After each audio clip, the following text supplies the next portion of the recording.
bango tous à la recherche du fait quotidien ba poto ba na kini bolinga mina la professionnelle moi tant moko ezaki par rapport à ma tuna za sala maintenant na zongi donc na zongi na lobité ba fan na bolinga ngai Étoile Info Télévision yango wana za chaîne na salon uniquement pour na bino oh nyonso linga mona ngai ala na Étoile Info Télévision. Bon s'abonner massivement à Étoile Info Télévision José Torito depuis Paris.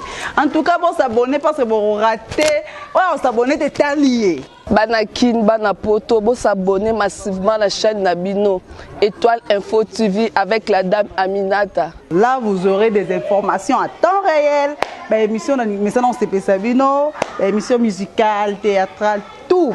Émission moi bien hein et ça que toyé na babilo toyé mais tout moi amélioration ezali ba fait à société nous ce moment on a Étoile Info Télévision tout Aminata les professionnels yemo azongi makasi en tout cas bondo kabino pour ça bo silisika awa so bo silis na zela bino kuna boyo s'abonner belé ba sans esprit zéro donc on zela bino des gros bisous.